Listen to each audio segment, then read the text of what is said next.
It started like any other family: barbecue, laughter, smoke, chatter, and that unmistakable scent of sizzling food filling the summer air.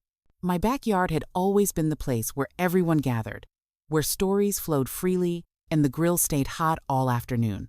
I loved cooking. It wasn't just about food for me. It was about love, connection, and bringing everyone together. But that day, the air felt different. There was a tension brewing just beneath the laughter, a sharpness that cut through the warmth. My daughter-in-law, Vanessa, had made it her personal mission to test my patience lately. Ever since she and my son, Aaron, moved into my home temporarily 6 months ago, peace had been something I only read about in old books. She strutted around as if the house were hers, rearranging furniture, complaining about my outdated decor, and giving me unsolicited advice on how to modernize everything, from my curtains to my cooking. I tried to stay quiet, believing it was just her way of adjusting. But that day, that barbecue, changed everything. I had spent the entire morning preparing. Homemade marinades, my secret spice blend, the perfect balance of smoky and sweet, all the small touches my late husband used to love. Cooking was our shared joy, our way of saying, "I love you," without words. So I took pride in it, maybe even too much. As everyone arrived, I saw Vanessa eyeing the grill like it was an old relic from the past. "You still use charcoal?" She laughed loudly, glancing at her phone. "Wow, so vintage. Don't you know gas grills are like the standard now?" I forced a polite smile. Charcoal gives flavor. Some things shouldn't be rushed. She smirked. "Flavor or not, it just smells like smoke to me." Her words stung more than they should have, but I stayed calm. After all, she was family, at least by marriage. Aaron noticed the tension and quickly stepped in. "Come on, Vanessa. Mom's cooking is legendary. You'll see." "Oh, I can't wait," she said with a tone so drenched in sarcasm that even the sparrows stopped chirping for a moment. The day went on, laughter filling the yard despite the undercurrent of unease. I flipped the ribs carefully, brushed them with my secret glaze, a recipe passed down from my grandmother, and handed the first batch to Aaron. He took one bite and closed his eyes. "Mom, this is heaven. You've still got it." Everyone else nodded in agreement, humming with approval. Everyone except Vanessa.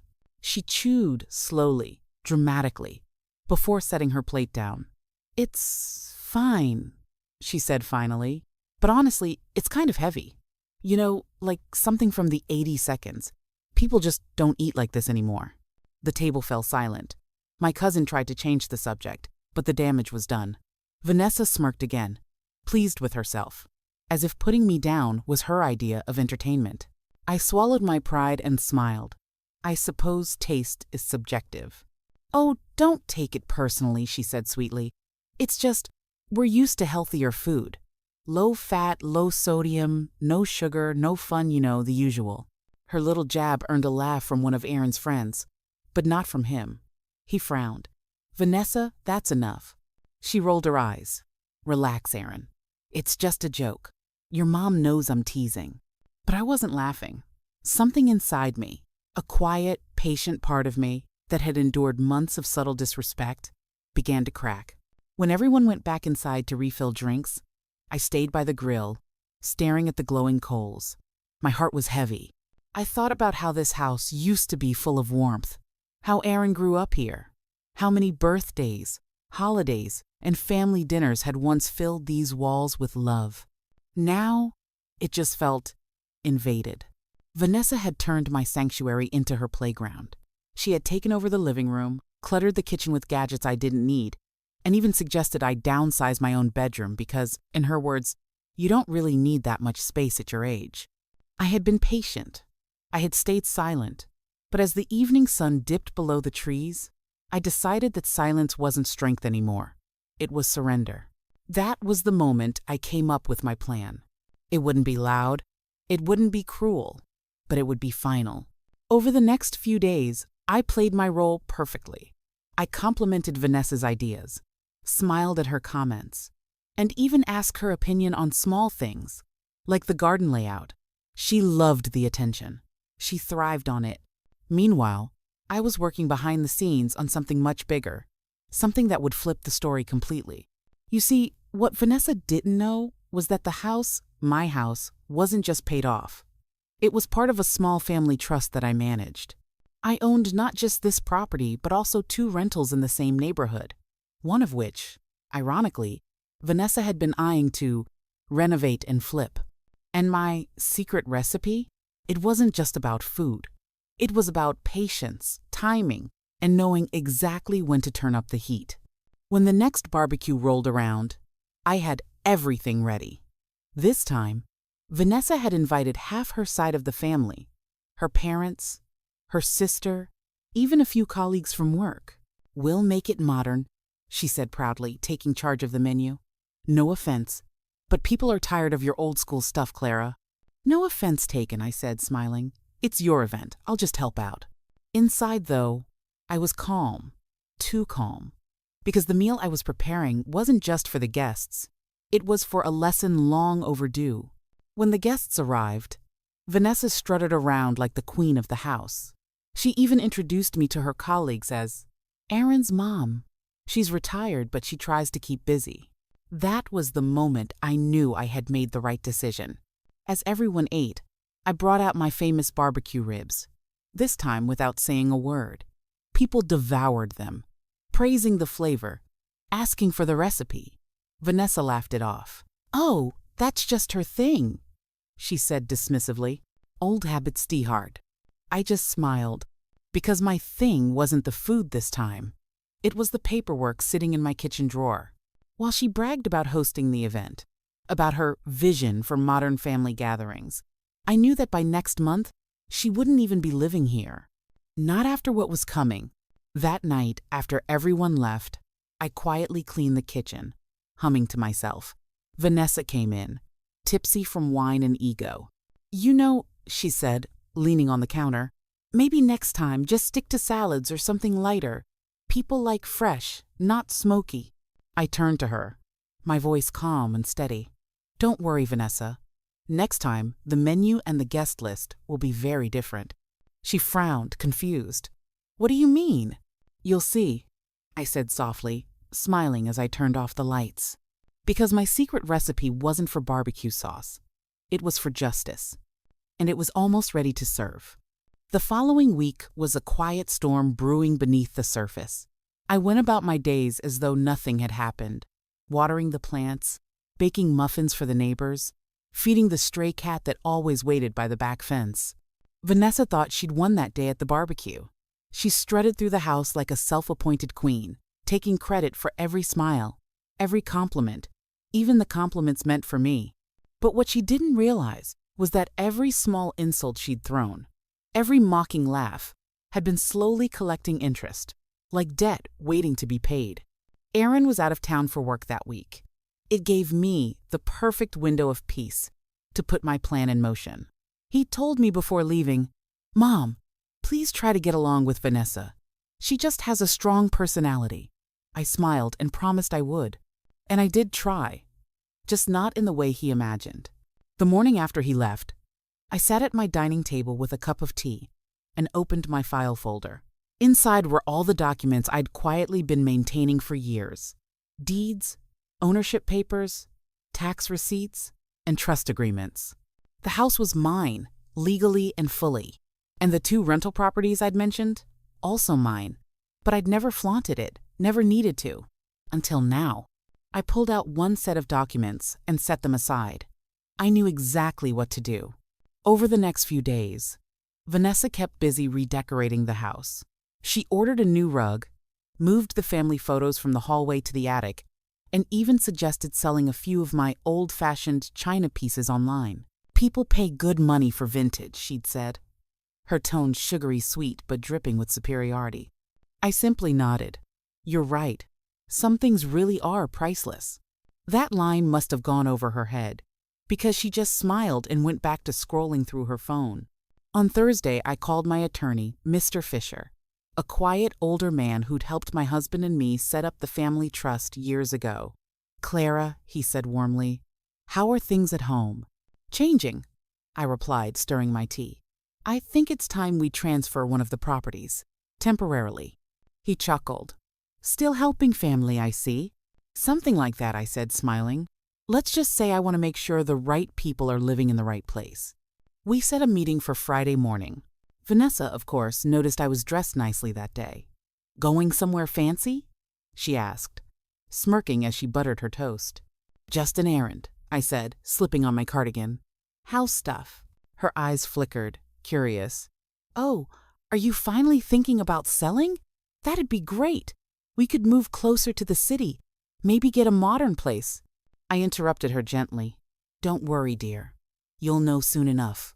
She shrugged and went back to her phone, uninterested. By noon, the paperwork was in motion. Mr. Fisher arranged everything neatly, explaining each detail carefully. You're moving the trust property into a new name temporarily? Yes, I said. I want the title of this house to be listed under my daughter Lucy, just for now. She's responsible, respectful, and she understands family. He nodded, smiling knowingly. Understood. We'll make it official within 3 business days. Perfect timing. That evening, when I returned home, Vanessa was hosting her friends again. Music played loudly. The smell of takeout filled the air, and my living room looked like a college dorm. Clara! One of her friends called out, waving a wine glass. Vanessa was just telling us how she's basically managing the whole household now. That's amazing. Vanessa grinned proudly. Well, someone has to keep things organized. I smiled politely and went upstairs, though inside, I was burning with a mix of disbelief and dark amusement. Managing the household, she said. If only she knew how short her reign would be. That night, I barely slept. I wasn't anxious, just ready. Saturday morning, I rose early, made coffee, and stepped onto the porch. The sunrise painted the sky gold and pink. It felt like a sign. The air was cool, the kind that carries both peace and power. Downstairs, I heard Vanessa talking on the phone. Her tone was sharp and commanding. Yes, Mom, I told her. She needs to stop hoarding old junk. I swear, once we move into our new house, everything will finally be ours. I froze at the doorway. She didn't see me. Her mother's muffled voice came through faintly. Has she agreed to sell yet? She will, Vanessa said confidently. She's too old to handle this place. I'll convince Aaron to push her. Trust me. By the end of summer, we'll have our dream home. I quietly stepped back, my decision more solid than ever. By Monday afternoon, Mr. Fisher called. All done, he said. The transfer is complete. The property title is now under Lucy's name. Thank you, I replied, my heart light. That night, I called Lucy. Honey, I need a favor. I might stay with you for a few weeks. Of course, Mom. Everything okay? Perfectly, I said, smiling. Just rearranging a few things. The next day, I packed a few bags. Vanessa watched from the kitchen, pretending not to care. Going on vacation? Something like that, I replied. I'll be out for a bit. Try not to make too many changes while I'm gone. She laughed. Oh, don't worry. I'll keep everything running smoothly. I nodded. I'm sure you will. Then, I left. 3 days later, while Vanessa was out shopping, a courier arrived with an envelope. Official documents from the county office. Aaron had just returned home that morning, exhausted from his business trip. He opened the letter, confusion crossing his face.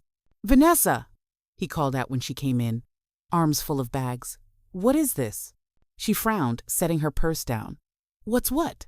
He held up the letter. It says the house ownership has been transferred to Lucy. What's going on? She blinked rapidly. What?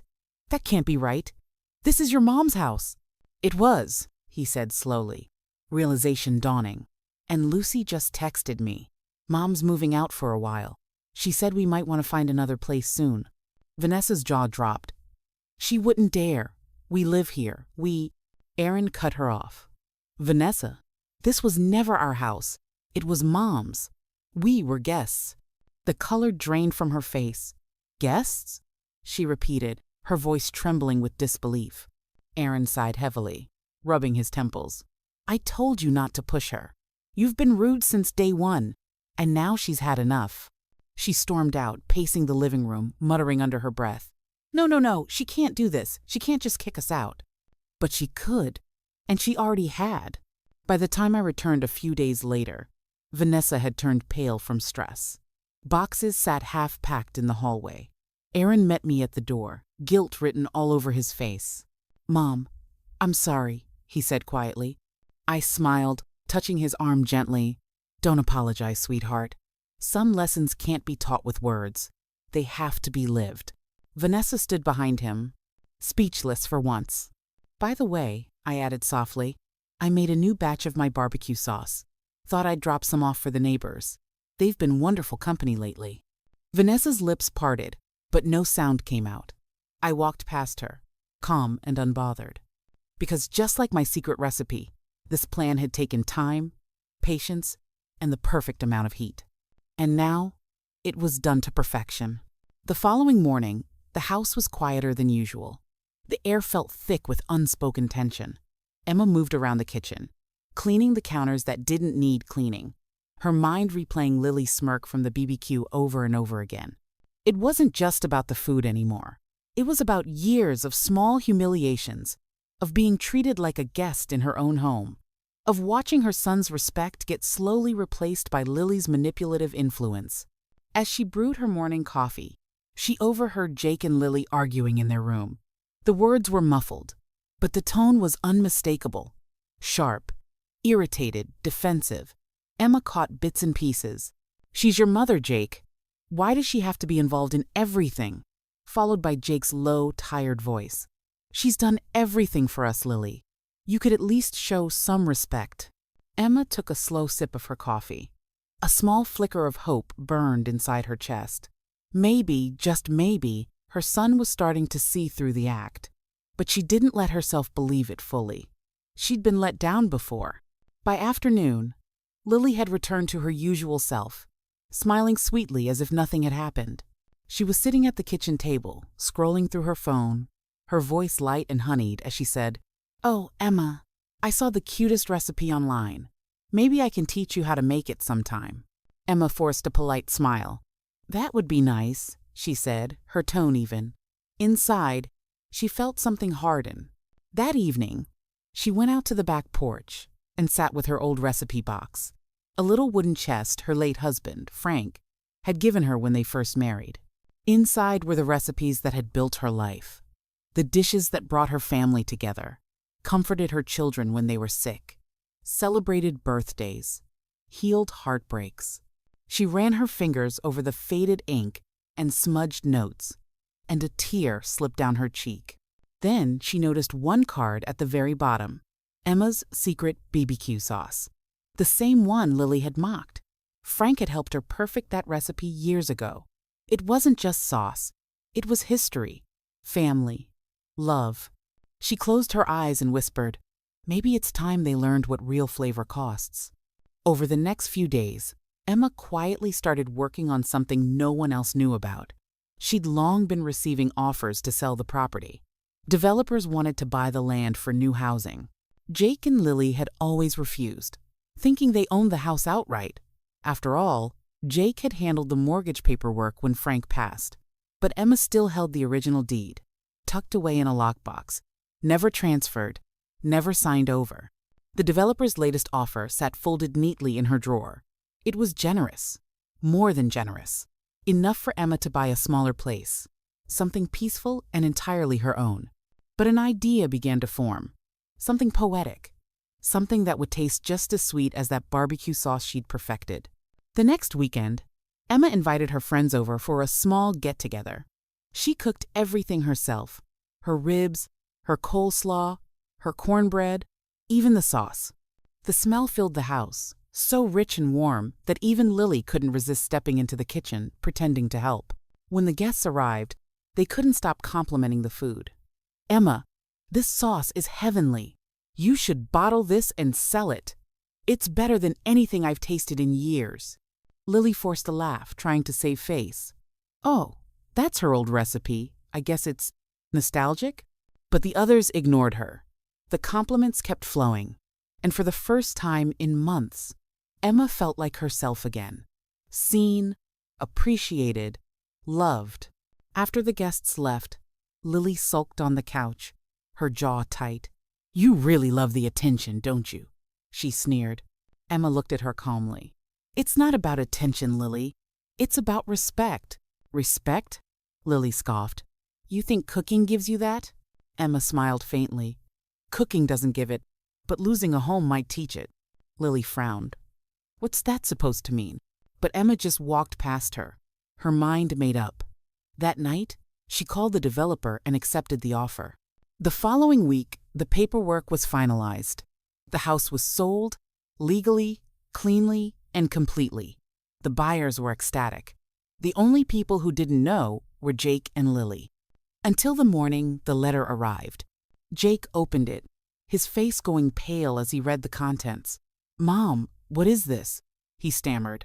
Emma looked up from her tea. It's the sale confirmation, dear. The new owners will take possession in 30 days. Lily's voice cracked. You sold the house? Without telling us? Emma raised an eyebrow. I didn't need to tell you. The deed's always been in my name. You can't do that. Where will we live? Lily shrieked.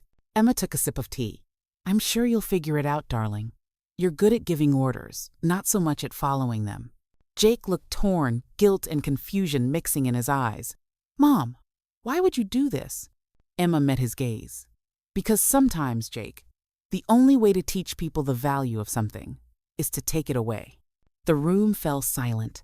Lily stormed off, shouting something unintelligible. Jake sank into a chair, rubbing his temples. Emma stayed where she was, her calm, unshaken. That night, she cooked her favorite dinner, her secret BBQ ribs, one last time in that kitchen. She packed her boxes quietly, humming the same tune she used to sing while cooking for her kids years ago. For the first time in a long time, her heart felt light. She wasn't losing her home. She was reclaiming her peace. The final days in that house were strangely peaceful for Emma. She'd expected tension, shouting, accusations. But instead, there was a quiet that settled in the walls. Perhaps even the house itself knew that its time with this version of the family was over. Lily moved around with forced calm, pretending not to care. But Emma could sense the panic beneath her surface. The hushed phone calls, the desperate texts to her friends, the late-night discussions with Jake about finding somewhere new. Every now and then, Emma caught her whispering, "She can't just throw us out, can she?" And every time, Jake's silence said it all. Emma didn't throw them out. Life did. Choices did. Each morning, Emma woke before sunrise, stepping into the backyard one last time to sip her coffee where the garden once bloomed. She looked over the patch of soil where she and Frank had planted their first tomato vines, remembering the laughter, the long evenings when her boys chased fireflies, and Frank grilled ribs while singing old country songs. That backyard held decades of love, and now it would belong to strangers. But somehow, it didn't hurt as much as she thought it would, because the people who had made it home were already gone. Meanwhile, Lily's charm had cracked entirely. She didn't bother hiding her contempt anymore. I can't believe you're doing this, she spat one morning. After everything I've done for this family. Emma turned, folding a towel. Done for the family or done for yourself? Lily scoffed, crossing her arms. You're jealous, aren't you? That Jake married someone younger, prettier, more modern? You hate that you're not the center of attention anymore. Emma's lips curved faintly, though there was no amusement in it. Oh, Lily, you've mistaken maturity for bitterness and kindness for weakness. I'm not jealous, dear. I'm just finished. That evening, Jake came home late, weary from trying to mediate the impossible. He sat across from his mother at the dinner table, his eyes heavy with guilt. Mom, he began softly, I know things got out of hand, but Lily's scared. She thinks you're punishing us. Emma looked at him, her expression gentle but firm. Jake, I'm not punishing you. I'm reminding you both that respect isn't free. It's earned. He looked down.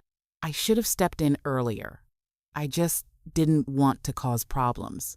Emma reached across the table and touched his hand. You're a good man, Jake. You always have been. But sometimes, good men forget that silence can be its own kind of betrayal.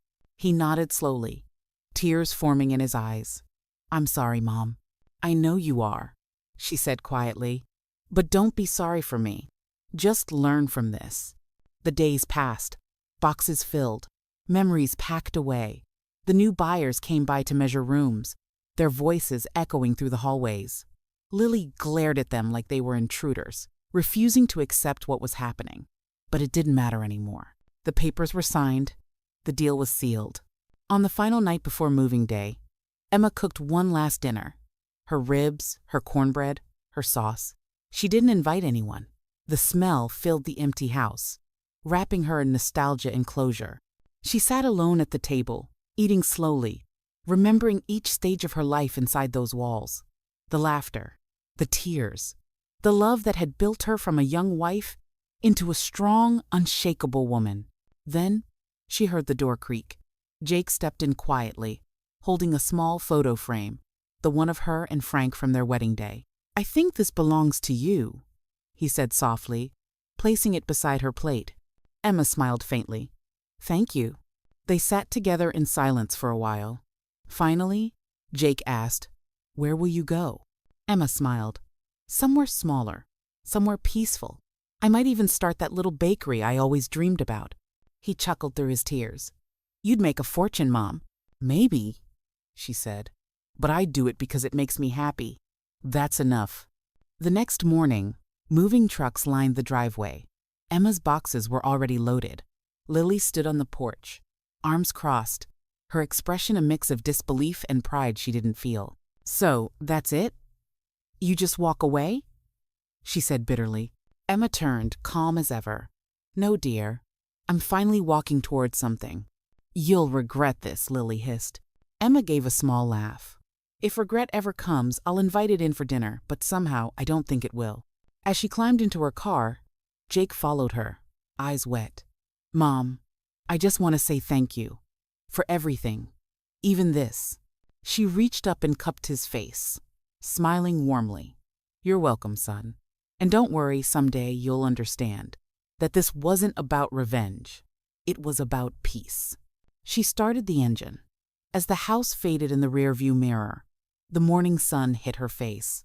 The weight she'd carried for years, of being disrespected, ignored, diminished, seemed to lift all at once. She whispered to herself, "Frank, we did it. They finally learned." Weeks later, word spread around the neighborhood. The new owners had renovated the place entirely, but one thing remained untouched: the outdoor grill.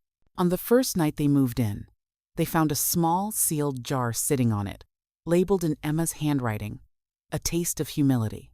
Inside was her famous barbecue sauce, perfectly preserved. No note, no explanation, just a quiet message that spoke louder than words.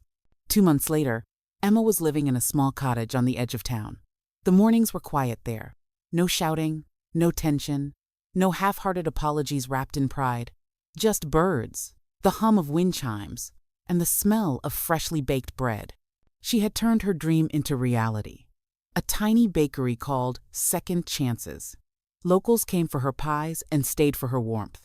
She never mentioned the house, nor the family drama that had unfolded there. She didn't need to. Word had spread like wildfire anyway. The story of the woman who sold her own house from under her ungrateful family had become local legend. People whispered it with admiration, some calling her ruthless, others calling her a genius. But Emma didn't care what label they gave her. She had peace. One afternoon, as she was wiping the counter, the bell above the bakery door jingled. Emma looked up, and there stood Jake. He looked tired, thinner, like a man carrying a silent load. "Hey, Mom," he said, offering a weak smile. Emma's face softened instantly. "Jake, what a surprise. Come in, sweetheart." He stepped inside, looking around at the cozy shop, filled with the scent of cinnamon and vanilla. "This place, it feels like you." She chuckled. "That's the idea. Want some coffee?" He nodded, sitting at a small wooden table near the window. When she brought him a cup, he held it for a long moment before speaking. "I came to tell you something. We moved out of the old house." "I know," she said gently. "Word gets around." "Yeah," he said, eyes distant. It's strange. Lily said it didn't feel like home anymore after you left. She kept saying the walls were too quiet, the rooms too empty. I guess she finally realized what home really meant. Emma watched him quietly. And what about you, Jake? How do you feel? He sighed. Relieved, angry, guilty. A mix of everything, I guess. I kept thinking about all those times I should have stood up for you. All those moments I let her speak to you like you were less. Emma reached across the table, resting her hand over his. You don't have to carry that weight, Jake. The important thing is, you see it now. You learned. He swallowed hard, eyes glistening. I did. I really did. For a moment, silence filled the bakery, broken only by the soft hiss of the espresso machine. Then, Jake said something that made Emma's heart ache in the best way. She left, Mom. Lily's gone. She said she couldn't handle living in my mother's shadow. Emma didn't gloat. She didn't smile with triumph. She simply nodded. I'm sorry it came to that. Jake looked up, surprised. You don't hate her? Emma took a deep breath. No, Jake. I pity her. Because she thought control was the same thing as love. She thought taking was power. But power isn't about what you take. It's about what you can give and still stay strong. Jake wiped at his eyes, smiling faintly. You always make things sound so simple. They are, Emma said softly. People just complicate them when pride gets in the way. He stayed for an hour, talking about new beginnings, his plans to start over, to rebuild trust, to maybe, one day, find someone who understood family the way Emma did. Before he left, he stood by the counter, hesitating. You know, he said, I never asked. Why did you leave that jar of sauce on the grill? Emma grinned mischievously. Because sometimes, Jake, people need a little reminder that flavor fades when you forget the recipe. He laughed, a real laugh this time, and hugged her tightly before leaving. That night, Emma closed up shop, watching the sunset paint the sky gold. She felt no bitterness, no regret, only a steady warmth inside her chest. Life had a way of circling back, of mending what pride once broke. Weeks later, a letter arrived at her bakery. It had no return address. Inside, folded neatly, was a note written in familiar handwriting. Lily's. Emma, you were right. I thought strength meant winning arguments and having the last word. But I see now it's about holding peace when others lose theirs. I'm sorry for the things I said, and I hope, one day, you'll forgive me. Lily. Emma folded the letter quietly, setting it inside her recipe book between two old pages stained with sauce. She didn't cry. She didn't write back. Forgiveness, she knew, wasn't always about words. Sometimes it was just about releasing the heaviness inside your heart. That evening, she hosted a small neighborhood gathering outside the bakery. The grill sizzled, laughter filled the air, and someone shouted, Emma, this